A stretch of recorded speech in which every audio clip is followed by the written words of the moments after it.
Welcome to the CIO Executive Council Power Hour. I'm Tom McDonald, and today's session is State of the CIO 2018. We partnered with our colleagues at CIO to get a sneak peek at their 17th Annual IT Leader Survey.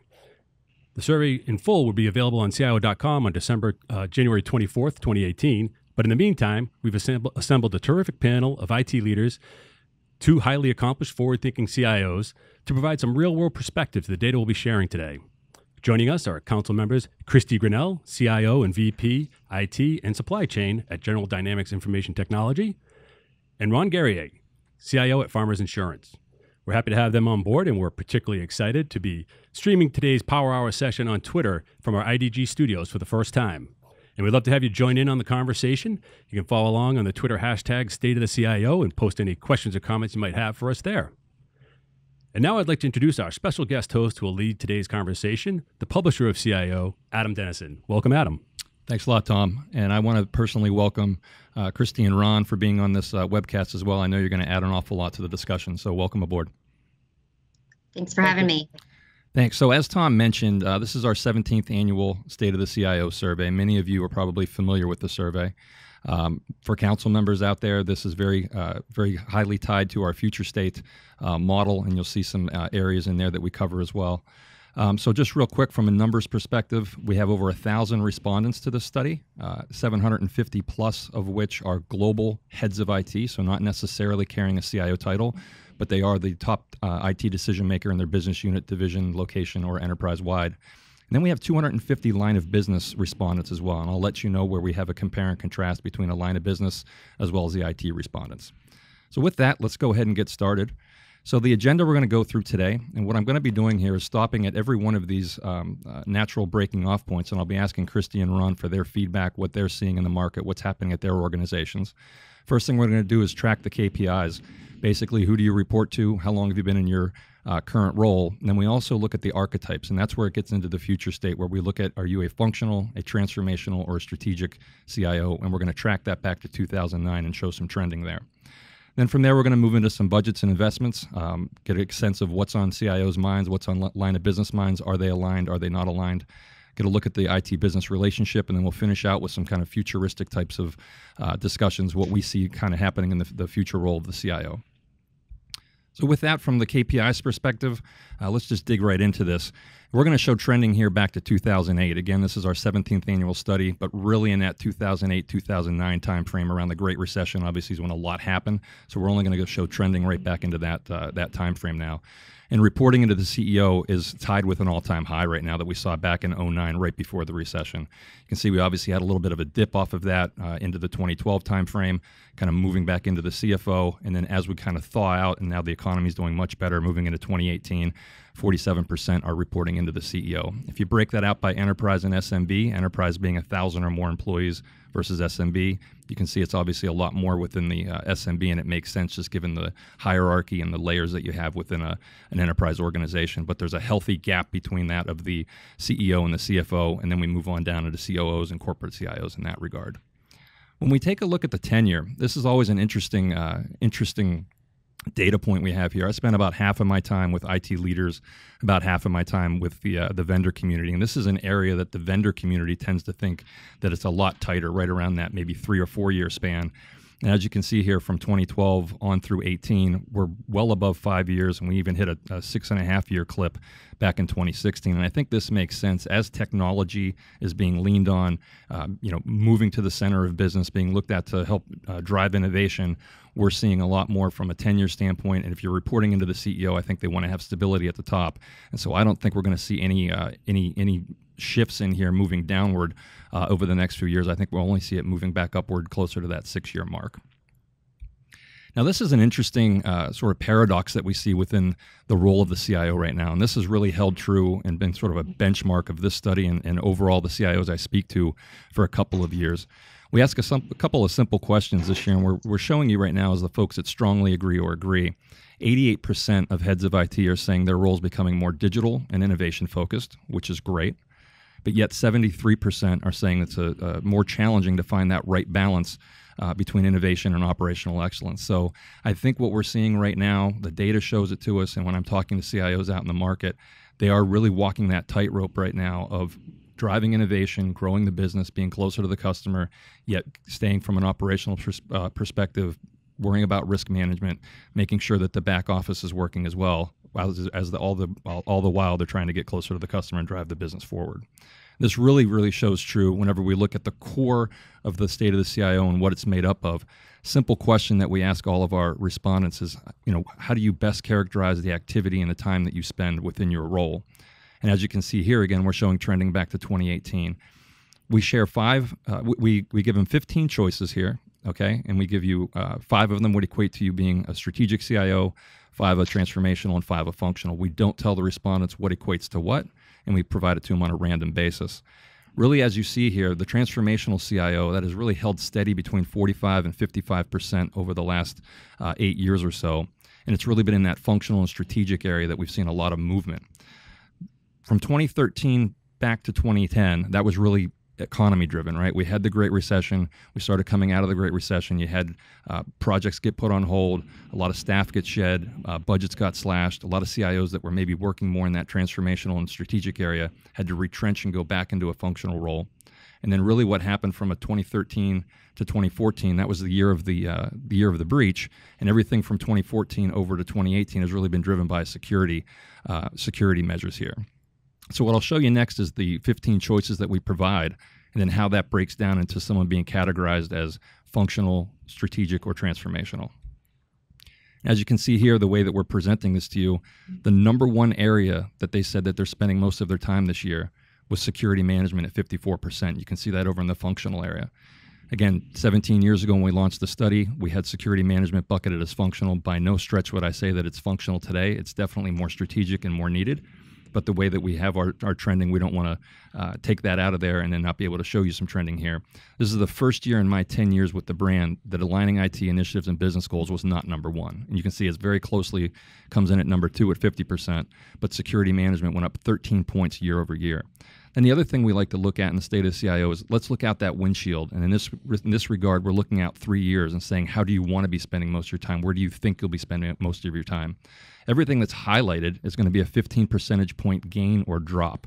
So what's interesting here is 3 areas within functional go down dramatically, and you can look over all the way on the right-hand side from a strategic standpoint where folks want to be spending their time. There's 3 areas there that go up 15 percentage points or more, and everything, in fact, in the strategic goes up. Now, I don't think that the entire audience and the entire CIO community will get there. There's going to be things that pull them back. There's going to be things outside of their control that force them into retrenching and being more strategic, being more functional and technology focused.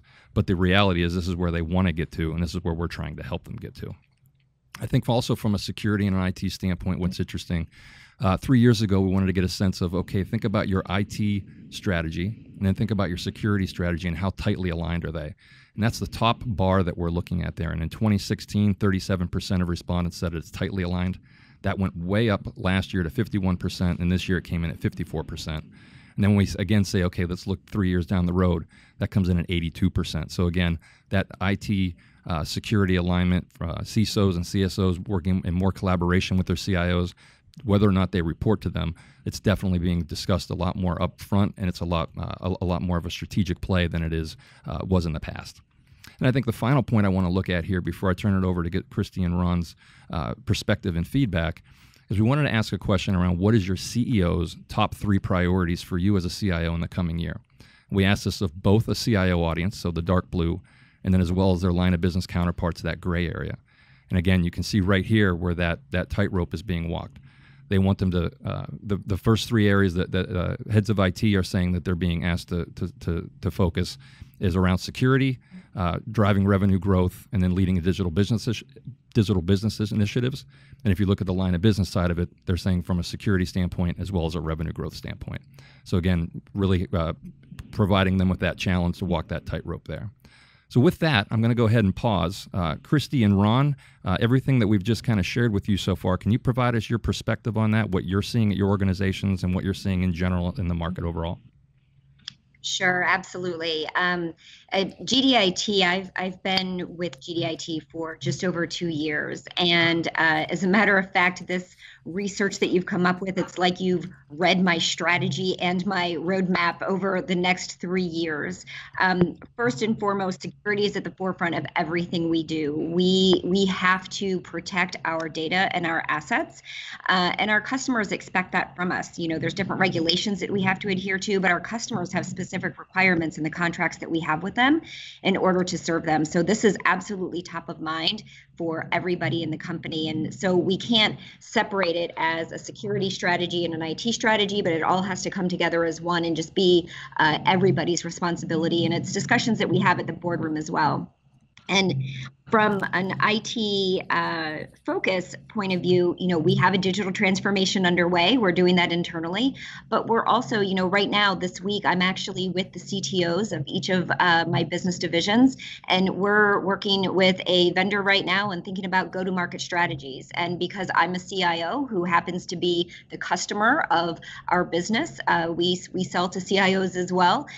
So, you know, I'm at the table having just as much of that discussion. So, you know, the security is at the forefront. We're absolutely transforming digital, and we are definitely thinking about innovation and go-to-market strategies as a seat at the table. Thank you, Christy. It's nice to know that what we're fielding and getting back is true to what's going on in your world. Ron, what about you over at Farmers? So again, thank you for the invite and contributing and being on the panel with Christy. This is pretty cool. So I've been with Farmers almost the same tenure as Christy, a little more than 2 years. And so there's been a lot going on at Farmers, but when we talk about security specifically, I'm not going to debate anything Christy has said. It's top of mind for us and everything we do, and we embed it.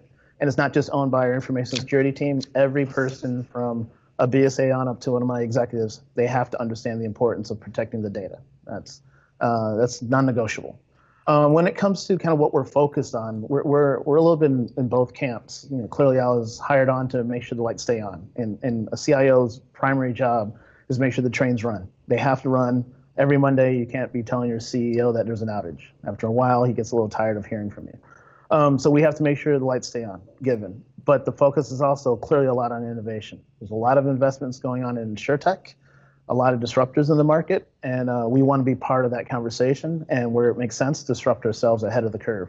So again, security is very top of mind because it's great to think about startups and what they're doing, but they don't know how to, in some cases, harden a corporate environment. And when you are a large PNC, very proud brand, this is our 90th year of service, we want to make sure that the brand value comes throughout, and that comes with the trust of the data that we have of our customers. So a lot of correlations with what's going on in Christy's world, even though it's a totally different sector, but it's top of mind for us here at Farmers Insurance Group. Great, thanks, Ron. Another question, follow up here to either one of you. When we look at the data, again, when we broke down the time spent from a functional, transformational, and strategic, and you saw some of those buckets that folks are spending their time in, and then we asked them, okay, in 3 years, you know, where do you think it'll be? And there's these massive gains into the strategic area, and then massive drops, obviously, from a functional and somewhat from a transformational standpoint. What do you think that looks like from a reality standpoint? Again, 3 years out can seem short, but in an IT lifespan, that's an awful long time. So what is your thought in terms of where folks want to get to in the reality and where they will be? Yeah, I mean, I agree with the data that we're shifting to be more strategic every day. And a part of that is because IT is in everything we do. And the people that you work with every day, your customers, as well as the employees, they are touching and consuming technology faster and faster. So technology has to be a part of everything you think about. And you can look across the industries, and you know, everybody's thinking about how to run their business digitally and give everybody that consumerized experience. So I think that strategy inherently is you can't do anything in your business without IT anymore. You're there. And that's actually why I was brought into GDIT. I was brought in to be a more strategic CIO. They absolutely want me to run IT as a professional shop. As Ron said, the things that you run just have to work. But at the same time, they expect you to be part of that conversation. Ron, any feedback and thoughts on that as well? No, So the thing about when I saw that, and people feel that they'll start running more trains, have to be a little less strategic in the future because everything will be ready. It'll never be ready. It'll never be exactly where it needs to be. Things are advancing exponentially now. Like if you go to CES, and clearly Christy and I are not at CES right now in Vegas, but if we were, a lot of the conversations are about connected this, connected that. Even the conversations of the last year are dated.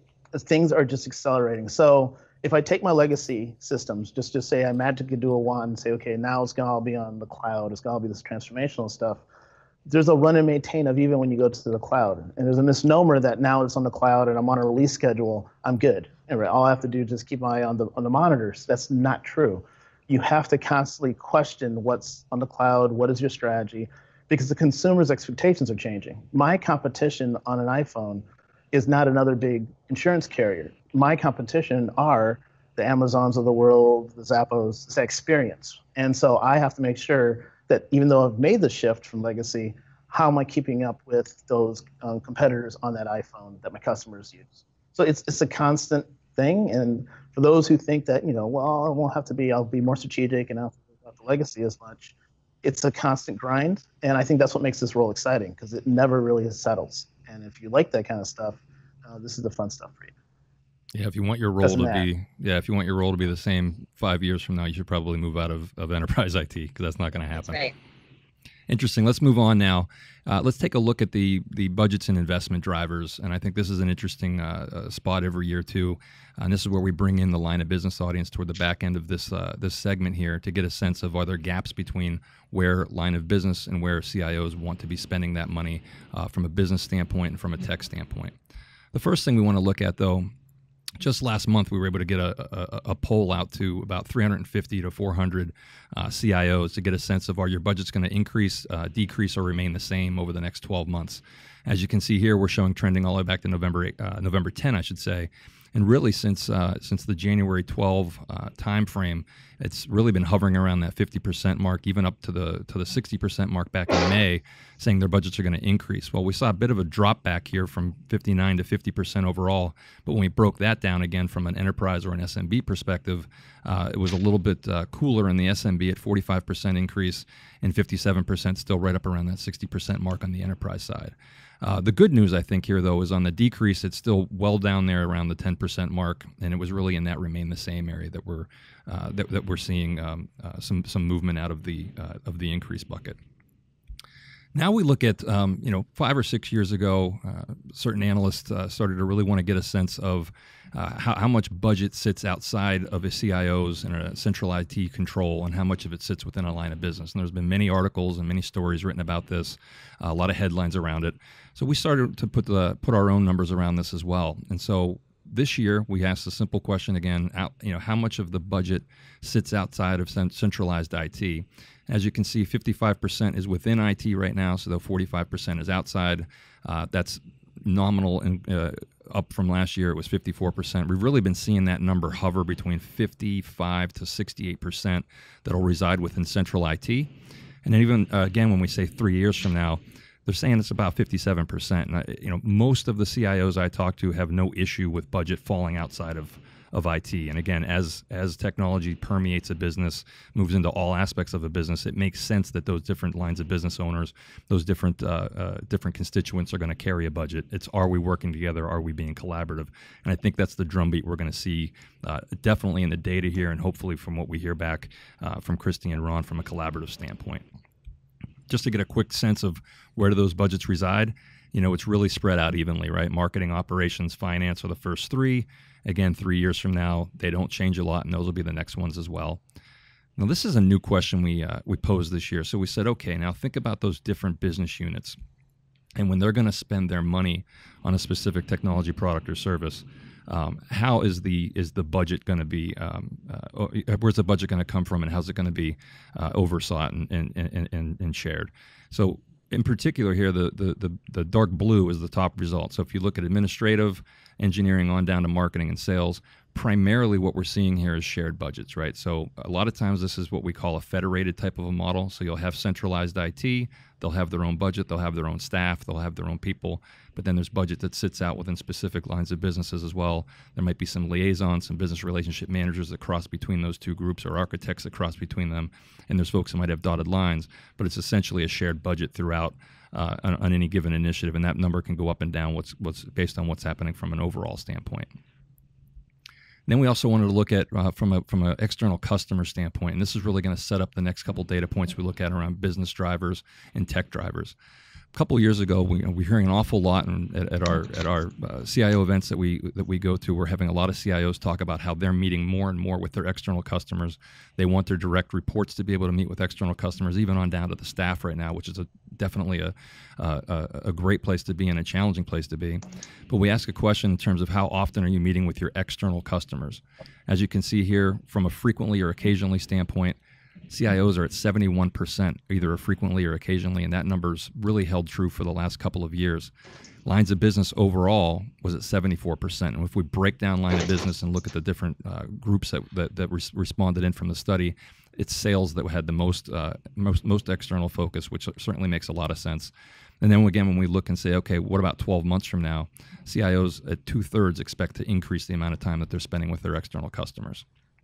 And where this really shines through is when we take a look at those top business initiatives that would lead to an IT investment in the next 12 months, okay? What we're looking at here, the left-hand side is our audience of CIOs. The right-hand side is the line of business audience. And again, this really shows through again where there's that balance between innovation and operations. Number one, for both is increased operational efficiency. Number two is improved customer experience for the CIO audience. It was number one last year, improved customer experience for the line of business. And then they're very, very well aligned on grow the business at number three and on down. The only area that we see a little bit of separation, and it's not much, is optimize worker productivity. But again, when we talk about aligning IT in the business, this shows and proves right now that they're very much there. There's a great alignment when it comes to where we're going to have investments happening from a business standpoint. Next, we'll take a look at those tech drivers. So the top technology initiatives that would lead to an IT investment. Number one for CIOs, you can see here, is enterprise applications overall, obviously a large category. Number one last year for CIOs was security, and it sits at number three this year, tied at number three. Number one this year for line of business, which is interesting, is security and risk management. Last year it was data, which is their number two. And the only area, again, that they have a little bit of a separation is around customer experience technologies, both at 19%, but from a rank order standpoint, it's a line of business that has it at number three position. Last year also, business process management, you can see right around the middle of the pack, that was right in the top two from a line of business standpoint last year. It ties in very well from a customer experience standpoint. So again, with that information, I'd like to pause again and get Christy and Ron back in the game here. And Christy, what are these numbers and what does this data tell you, and how does it reflect with what you're seeing at General Dynamics and beyond? Sure. So at GDIT, just to explain a little bit about our company, we are an IT company. We sell IT professional services to the federal government. And so because of that, the CIO role is absolutely meant to be at the forefront of what we do, because the things that we do in-house, we can use as a showcase to our customers at the end of the day and say, this is how we do it. And we can use that to start a conversation with our customers and show them some best practices and things that we do. And so partnering with the business is absolutely one of the things that we do. And with my new remit at GDIT, my predecessor was drive down the cost. For me, it is to run IT as a professional shop, which we just talked about. You got to be able to run the stuff that you have in place, but also to partner with your business. And partnering with the business to me means that I am aligned with them on what they're spending their money on and what business problems they're trying to solve. So we've put governance in place in order to do that. And they spend money on IT. They have their own IT budget, much like the numbers that you have. It's probably a kind of 50-50 split. And what is my my budget versus the business budget. But to me, business-led IT is kind of what I call it. It's a good thing, right? That's where you've got a business problem and you're trying to solve it. And then as long as you bring me to the table so that I can help make sure that we're solving that problem in a secure way, in a scalable way for the rest of the business when the solution is ready, and to create that integrated, seamless user experience, then we're all winners in that equation. I really don't care where the budget comes from. It's all our IT money for the company, and it impacts our earnings overall. So we have to be smart with that. When I do care is when I'm not part of the discussion, because then I can't ensure the security and things of what are going on. But I actually encourage that business-led IT and that investment, because that's how we can get things done together. That's great, Christine. Again, that's what I hear a lot. It's the forward thinking, the CIOs that are at the table, that have made it, that are comfortable, that are innovative. They're not threatened by budgets sitting in a different group. I think there's an awful lot of, again, headlines and press and FUD factor out there around, and it's kind of fun to talk about. But the reality is, if you're working in a collaborative nature, that doesn't really matter where that budget comes from, I think. That's right. Ron, what's your perspective there? So my perspective, so we're not an IT shop, even though some of my colleagues in IT have said that before. We're truly customer-centric, agent-powered. That's kind of our mantra. It's been our mantra for 90 years, and that's kind of where we double down on. So for us, just quickly on scale, 21,000 employees, roughly 40,000 exclusive agents that sit in 13,000 stores or so, and there's as many stores of farmers, storefronts, as Starbucks in the United States. Pause, consume that. That's a lot of storefronts. So we have to make sure we think like a retailer from a technology perspective. We also have roughly 50 to 60,000 independent agents that also sell our products.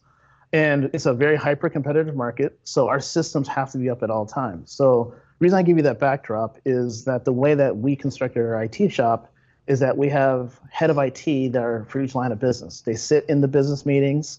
Their annual reviews are 51% me, 49% by the business, and they have a really strong stake to understand the business needs, the requirements, and bring them the best technology solution. When it comes to budget, my background is actually in finance and econ, so I always want to follow the dollar. It's very important to me to do that. And while I don't have a problem with the business owning IT budget, where I always have a challenge, and this is something that we're working with, and we don't have this challenge because we have an understanding with our business partners, is that from a data perspective, it's really easy for a business partner to subscribe to a service, right? They subscribe to a service. That service most likely will need data. Well, who usually provides that data? IT. And so what we do is from the back door, we work with our contracts team. If there is a budget need that's coming from the business side, we make sure that whatever they're purchasing, does it make the right sense for the company? Does it protect their assets, which is very important? We talked about it a little earlier. And does it fit into the ecosystem, the architecture of the organization? So for me, it's not about who owns the dollar or not, right? It's really about, are we making the right bets for the company? And given Farmers Insurance Group is actually several companies kind of put together, we have to make sure we have a common architecture, platform, and strategy. So with all that being said, the business gets that. They understand that. And the way I position myself as the CIO and my IT team is we're the steward of the IT. We're also steward of the funds that are in IT. And we share all transparently with the business what we're spending our monies on. And the last thing I'll share is that the way our budgets are split up, we have business as usual, keep the lights on the trains, as I said earlier. We also have our release budget. So each line of business has allocated budget that they could use throughout the year. And our IT team partners with the business as how they're going to use that dollar, and they rank order it. And then we have a budget on top of that as our enterprise transformational budget. This is our major policy center replacement or claim center replacement. The business and we work with it together. And then more recently, last 2 years, we created a top layer, and this is our innovation budget. This is money that we actually put in, but it doesn't have the same scrutiny as it does as other budgets because we expect not everything is going to have a very positive ROI. And if we held everything at that top level with the, I need an ROI within a year, a lot of the incubation will never happen. And given that we're in one of the most risk-averse industries, insurance, we have to give ourselves that latitude to test and learn with funds that we could do our own internal venture capital. So when it comes to that budget discussion, it's a very interesting dynamic, and it's definitely changing. But I think if you have the right partnership with your business and they understand that you're there for their needs and we're not doing skunk works for the hell of it in the background, it will really, really bode well with that partnership when it comes to financials. Interesting, Ron, and I like the fact that you're the majority owner of the reviews for your team. That's good. Another question back out to both of you though, as we're talking about budgets, and Ron, thank you for breaking that down.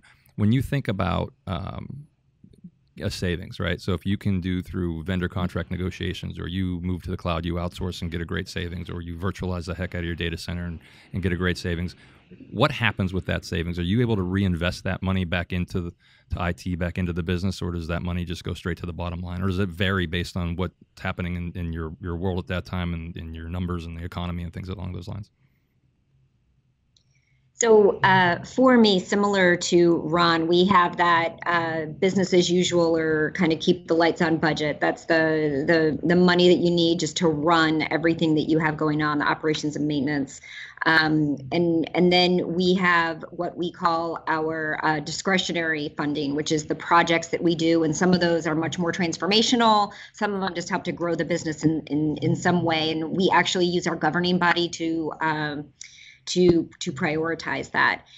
That transparency of those dollars is key. And so transparency of the savings that you provide is also key. It's key for two reasons. One, it gives you a lot of goodwill with the business, right? So look, we're saving money and we're doing the right thing on behalf of the company. This is what we all want to do because we all want better earnings, right? So IT's doing their part and we're at the table with you on that. But the second thing it does is because, I ask all of my business partners to bring in what do you need from IT, and whether it's their budget that pays for it or mine, we then prioritize it and say, is this the best use of our funds right now? And so if I have savings, if I want to re-spend that in another way, I'm going to put my, ask in, just like I ask all my business partners to, that, I need this, I need to solve this problem, I need to try and take advantage of this opportunity. Great, I have those needs too. And so I'm going to put them in the same bucket, and we're going to prioritize them just the same, because we're all one company and we need to do the right thing with that money. Correct, and I'll quickly jump in. A lot of similarities, totally different industries, the same mindset, which is great. The one thing that we also do is that, for example, the room I'm sitting in right now is our innovation lab. And so about 2 years ago, it wasn't planned. We had no budget for it. It was like, a what? What do you want to build? Yeah, a lab. So worked with our CFO, who's great at this. And he said, okay, for every dollar you save, you could actually reinvest a quarter of it back into. So it's your job to find the efficiency. I'm new to the organization. I have a Kaizen mindset given 20 years prior with Toyota. So I said, okay, let's find efficiency, which we did. We were able to build a room. And for me, lack of a better term, is building street cred with the business, saying that I am a steward of the dollar. Here's some of the benefits you're seeing from it, but here, 75% of that dollar I found goes back for you to reinvest. And what we did in that case is we did reinvest. And the other thing we also did is we looked across the organization and we found out, for example, we had 5 or 6 different reporting tools as an example. Do we need 5 or 6 different reporting tools, right? Because one person uses it, likes, it's a flavor, people like it. So we actually had a hard conversation in the business. Said, if you were able to consolidate 5 to 3 or 2 as an example, here's the savings from the licensing, here's the savings from X, Y, and Z. What if we could reinvest that in some other things that's more transformative?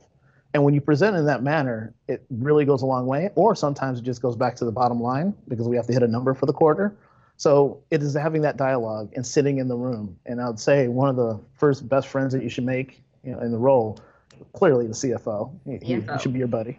Yeah, he or she should be your buddy. Coffee breaks, have walks is great, long walks on the beach. And the other one is our chief marketing officer. That one's critical because the narrative for a while has been who owns digital. And for me, between me and Mike Litton, our CMO, we don't really care. We just want to get it done. So we want to make sure we partner appropriately. The chief digital officer reports to him. I provide the IT services on the back end, and we move things forward. So again, as a CIO, I think the 2 buddies nowadays is clearly those 2 people. And of course, if you want to do more innovation, the general counsel, because that individual is the one that will kill it real quick and says, well, this is IP, you can't touch it. Let's make sure we have our NDA. So you got to kind of work the C-suite a little bit, but if you prove your value in that street cred, it does go a long way. Thank you, Ron. And data from another study we showed does say that CFOs love long walks on beaches, so that's good that you're doing that. Let's move on again, and let's take a look at the IT business relationship. Right, this is another kind of a hot button area, and it's a good one from a press standpoint, a headline standpoint. But I think you're going to be shocked at what you're about to see here. So, We asked this question last year. We followed up with it this year, so we only have 1 year of trending. This question was directed directly at the 250 line of business respondents. Simply ask them, what's the best characterization of your IT leadership at your organization when you're thinking about technology considerations? And as you can see here, there's 5 different choices we provided, and we did provide these specific definitions under them. 49% said that they're a strategic advisor. 31% said they're a consultant. The real key differentiator between a strategic advisor and a consultant was the term proactively, which would put you in that strategic bucket versus a consultant.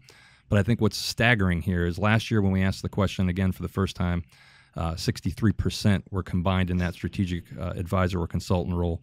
This year, it's shot up to 80%. So just a phenomenal response that we got here in terms of how strong they feel about their IT leadership within their organizations. And again, I think when you talk about reporting into the CEO being up, when you talk about the tenure being up, it makes sense. You've got stability there. There's not a lot of churn going on. They don't have to rekindle relationships and meet new folks all the time. They're really there. And then from a risk assessor standpoint, that's 12%. And then over on the right-hand side, areas that need some help, right? So roadblock or rogue player, kind of turning the term around from a rogue IT standpoint and saying rogue player as far as their head of IT goes. Last year, that number combined was 19%. And this year, it dropped down to 9%. So again, very interesting response we got here and just staggering climb that we saw in a 1 year time frame. When we ask a question around new initiatives and said, okay, what role is it that IT would typically play in a new initiative? And then we ask that of both IT and we ask it of line of business. What you're going to see here, and I think a lot of folks are going to look at it and say, wow, these numbers are so much higher on the IT side than they are on the line of business side. But really what you want to think about here is there's a bucket that we're not showing here as far as an I don't know, I'm not sure type of a bucket. Some of the line of business folks aren't as close to IT as they are with other groups and just not as aligned with them. So those folks get kind of pull out of that response bucket. So really what you want to look at here over the next couple data points is the rank order as opposed to the percentages. But recommending technology solutions is the number one area that CIOs say they'll spend time in the key role they'll play as far as new initiatives go.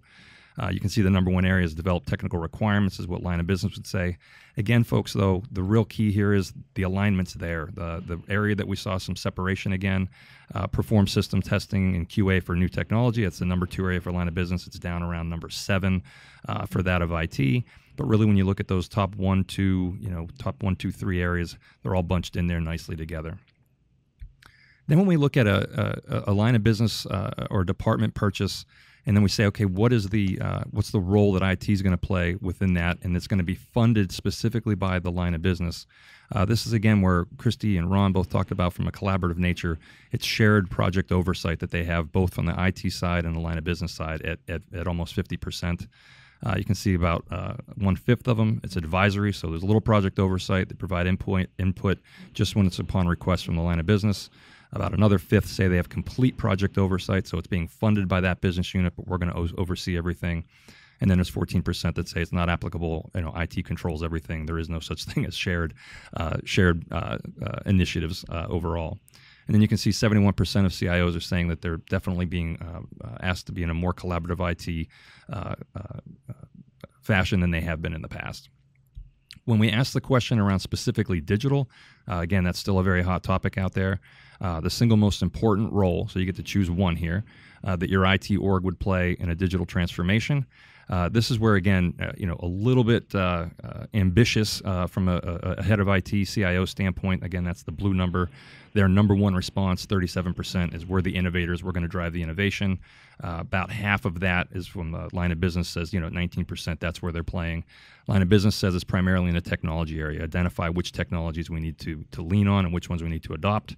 The area here that most kind of CIOs get a little squeamish and not too pleased about is when they look down toward the bottom, they see that project management. That's the number 2 area that line of business says that they're spending their time in the key area around digital.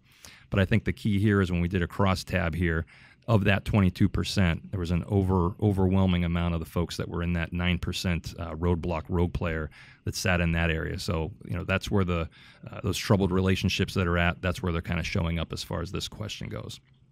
And then the final data point before I turn it back over to Christy and Ron to get some of their feedback again is, okay, think about the top 3 things that you've done to improve the IT business working relationship over the past year. And again, we broke this out by CIO and line of business. Number 1, it's pretty much table stakes. IT works with the business units to develop a consensus around prioritization. Number 2, the leadership team spends more of their time within the business units, spending time meeting with them, having both formal and informal meetings with the business teams and business units. Number 1 area actually for the line of business was they employ more agile development techniques to deliver faster projects. What I think is interesting there is whether or not it is specifically an organization performing agile, maybe they think it is, but the IT team is just doing things at a faster clip and performing at a faster pace. It's really paying off from a line of business standpoint, and it's what they look at as far as increasing that relationship. So again, before we get into some of the final data points here, I want to turn it back over again to Christy and Ron to get your feedback. When you saw that number of 80% of line of business respondents saying that they're either a strategic advisor or a consultant, and then only a small percentage of them as a roadblock or a rogue player, how does that resonate with you? And again, you're both only a couple years into your roles, and I know, Christy, you had a sort of a big turnaround to come into as far as driving down costs and the culture that was there at GD. What are some of the thoughts, though, that you both have on that? Christy, we'll start with you. Sure. So again, I was brought in almost 2 years ago to change the way IT was run at GDIT. My predecessor was asked to drive down costs as low as possible, and he did technology for technology's sake, and he was not a partner at the business table.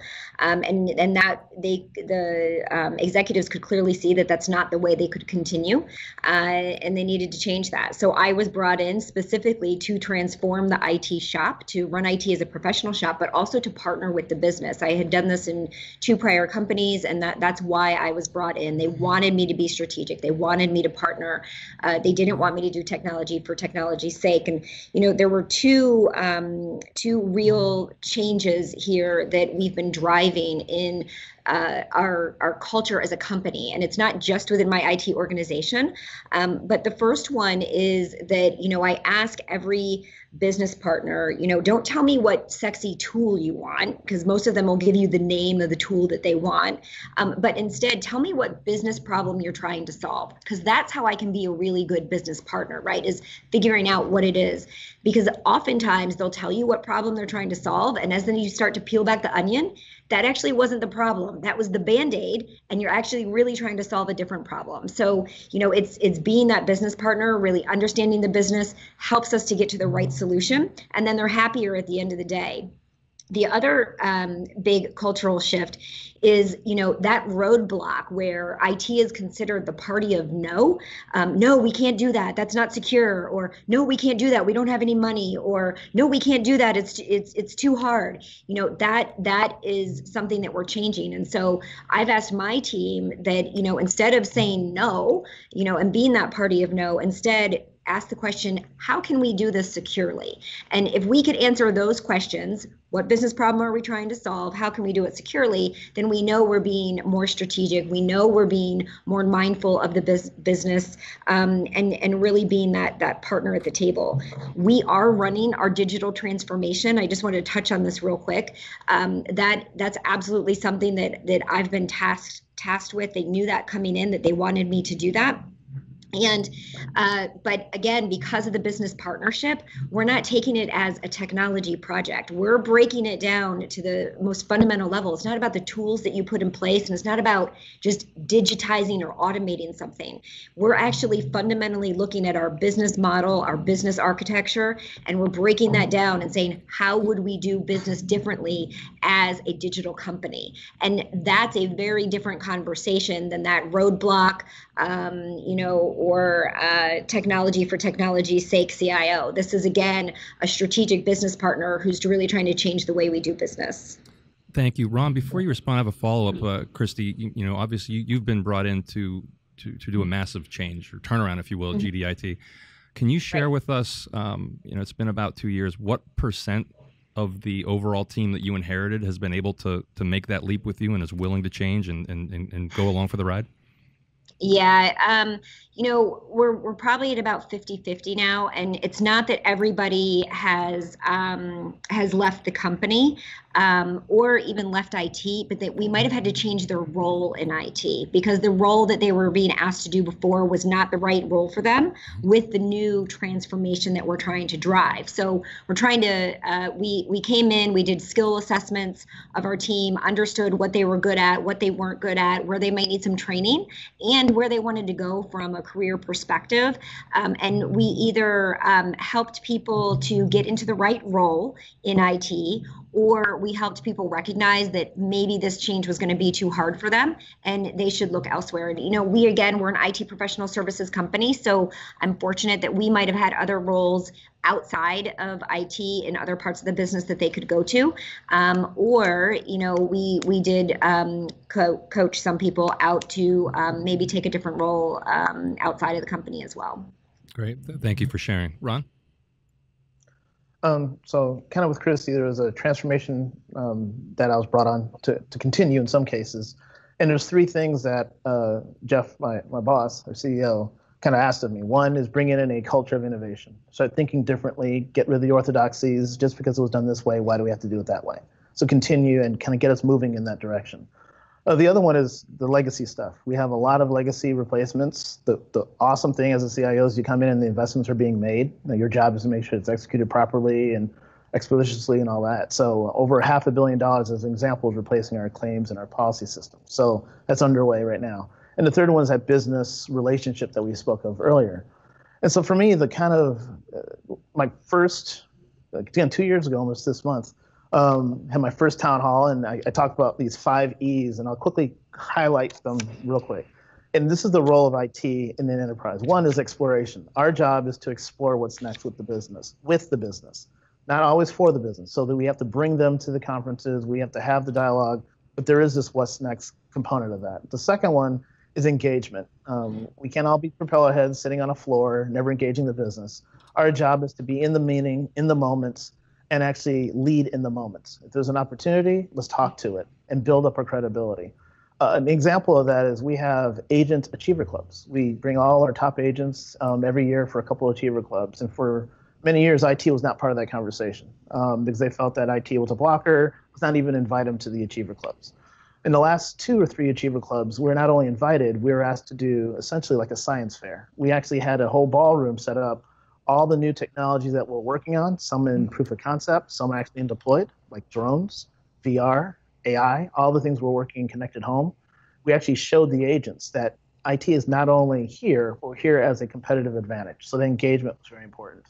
The engagement's also across our own IT groups, right? There's a lot of times where each IT group had a different religion as to what technology they liked. I like this, I like that. So they just kind of pushed the business in that direction. Cloud is too evil, don't touch it, let's stay on-prem. Let's think differently, right? Leverage the architecture. And another one is enabling the business. Every project that we do in IT has to line back to the business strategy. If it doesn't line back to the business strategy, we question why are we doing it. So we shrunk our projects from almost 300 to 155. Still a lot, but it's actually each one I could go to the CEO and the C-suite and say, this project does this for the business, right? We're on the same page, we'll continue doing it. The other two one quickly is evangelize IT. I think we as technologists, sometimes we forget that we can. It's not pounding our chest and saying look how awesome we are. But if we tell the business unit every time they hear from us there's an outage, again, like I said earlier, that's not what you want to get your rep to be built on. Hey, look at all these things we're doing in this space. If we do AI or bots in this area, we could actually reduce the spend or something like that. Having that dialogue, that evangelize. And the last one is eliminate waste. There's a great opportunity for IT to look across the enterprise and find opportunities to reduce waste. And so with those 5 E's in place, the final big E, I would say, is the experience. If we do all our things right and we follow those 5 E's, that experience that we provide not only to our customer, which is our policyholder, but also our agents and our employees. Because when I joined this organization 2 years ago, we were on Lotus Notes. And I remember my admin said, well, Ron, your Lotus Notes password is, and I paused, Lotus Notes. Wow, it's a pretty cool abacus. I want to get off of that. So getting the business to really understand we can do something next and transformational for the employees was very important as well. So with all that being said, the relationship with the business is very good. Now to beat you to your next question, potentially, how much have we transformed? I would say of the 24 officers in IT, only one of them is in the same role they were doing prior to me joining. Either they were promoted in place, because there's a lot of diamonds in the rough here in Farmers IT, a lot of great people. And then I brought people from outside the industry. I brought people who have never done insurance before, but they're good at retail. And it brings a diverse perspective, not just diversity of thoughts, but of leadership and experiences. And we get in a room, we hammer out ideas, we think completely differently, and the solutions we're coming out with are actually pretty cool. And the business is actually reaping the benefits of that. So that transformation of not only the processes and the technology, but the people, as Chrissy spoke to, is as important as more than anything else. Getting the right mindset that you don't have to do the way John did it 20 years ago, because John did it. John's gone. He's retired. He's fishing. Thanks, John. We need to move this thing forward. Thank you, Ron. Christy, are you looking for recruiting and bringing folks into your team from non-traditional areas as well? So, you'll train them on technology. If they have an aptitude, you'll train them on that, but you're looking to bring them in with other skill sets as well? Absolutely. We always look across different industries because it does bring a fresh perspective and new ideas to the table. The other thing we do, though, is that, a lot of times people say, oh, I need to go get the most seasoned professional because they've done this before. And I actually have a different mindset with that. And we actually try and go get some junior folks to really complement our IT team as well, because that is a completely different perspective that they will never come at it and say, but that's the way we've always done it, right? Or that's just the way it should be done. They'll actually come to you with fresh, new, out-of-the-box ideas as well. So we look at different industries, and we actually look at the tenure, and we try and really make sure we have a good balance across our team to ensure that we can drive a good transformation. And that helps us accelerate some of the ideas that we're trying to bring forward. And Ron, I have a follow-up for you as well, and not so much for Christy, because you're a technology company, Christy, and your customers are technologists as well. But Ron, we shared the data around 71% of CIOs are frequently or occasionally spending time with their external customers. I know you're very externally focused, probably not to the point where you want to be. It's only been a couple of years, but what does that look like in terms of not necessarily the percent of time that you do spend there, but how about your direct reports and on down to your staff? How often are you able to get them out into the field and to meet with some of your external customers to get a better understanding of what their challenges are? That's a great question. So I'll quickly give you, it's not the long origin story, but when I started out of college, my first job at Toyota was repossessions. I was knocking on doors, asking for payments, praying that the device in my hand had the right VIN. It was stressful. And so I always had that in the back of my mind that I need to go see. I need to understand what the customer, how they're using the technology, how they're touching the technology.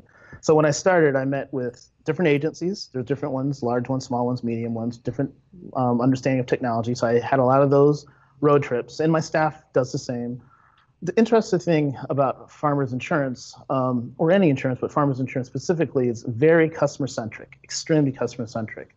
So in the time of loss, as you know, this past year, we had a lot of disasters. We had Irma, we had Harvey, wildfires here in California. And we have catastrophe buses that go out, they open up in the community, and they service anyone that has need. If you need Wi-Fi, water, we cook for anyone in the community. If you're a Farmers Insurance customer, we actually start filing your claim, we work with you. We've rolled out the drone program. So we'll hover over your house, we'll take pictures to make sure there's any damage on the roof. So for my team, we actually not only provide the technology and support the business, but we actually go out and we want to understand the needs of the business. And we've actually taken it even further. We have an experience lab adjacent to the room I'm in, where we have all our technology so our employees can actually see what the customers and the agents are touching. Because we have this fallacy in IT, that we build it, we sent it out, and it's working the way we designed it. And of course, if you go out to visit them, within a month or two, and I think Chrissy sees this as well, they have Frankensteined it to meet their needs. And so when you start doing releases, you're wondering, well, why is this not working? It's not working on Foxfire or whatever. Is because you have to be in touch with what they're doing. So my staff goes out, I go out, and given that at 2 a.m. someone could call us and say there's a need, we have to make sure the experience at 2 a.m. is the same as at 2 p.m. And so when I make my trips to our offshore centers in India or wherever, I share that story with them as well, so they understand that it's not just moving a data table. That data table means this to a customer back in the States. and we need your interest and your best effort to make sure that they're whole. So that connection for me is extremely important, and the entire staff does ride-alongs. They go out on disasters, and they help, and they do a lot of customer-centric things. So for me, that's the exciting thing, and something candidly new to the insurance industry. I did not realize how in the customer we are, and for farmers, it's kind of religious, which is pretty cool because there's a mission behind it. That's great. Thank you. We have about 5 minutes left, so I want to go ahead and move through the rest of the study here, and then we'll bring it back over again to Christy and Ron for some parting thoughts and final comments. We asked a series of questions, right? And so we wanted to essentially get some feedback on here around the CIO role in general. And what you're going to see here again is massive differences between the percentages, the line of business. We have the unshores there, so they're just not quite certain. And these are very IT-centric questions, so it's a little bit more uncomfortable for them to answer than it is for CIO. But again, we shared it earlier today. The CIO role is becoming more digital innovation. 88% agreed with that. We're talking a little bit about cloud here and some of the folks that you need to lean on and partners and consultants and whatnot. The CIO role essentially needs to rely on trusted advisors more, navigate new technologies, processes, methodologies. 87% of CIOs agreed with that, so they're very open to having those relationships. Under extreme pressure, right, to defend their investments, prove ROI there, 75%. Working more with the boards than ever before. It's 2/3 of CIOs said that. And I think what's interesting there is if you did a pure play here by the global CIO or the absolute head of IT within an organization, I think you'd see that number much higher. And then we talked a lot about culture today too, and Christy and Ron were both brought in really to change the culture within the organizations that they're at. And so the company culture dictates the role of the CIO. 70% of the respondents agreed with that statement as well. So with that, I'm going to go ahead and just kind of give some parting thoughts here from my perspective, kind of key takeaways for a strategic CIO as they're moving down that pendulum into becoming more strategic and even getting in beyond that. Communication is something that I think Christy and Ron talked an awful lot about today. We hear it an awful lot in the data that we get back. It's really from an internal and an external standpoint, it is king.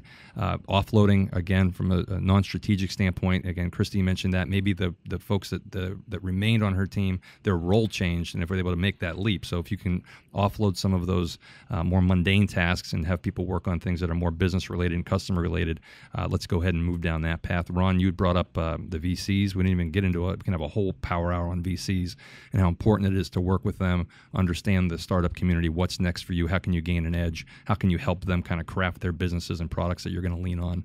I think in terms of drive and own digital, don't just support and participate there, whether or not specifically digital falls under you or you do or you don't have a CDO. I think it's an opportunity out there for CIOs to take advantage of.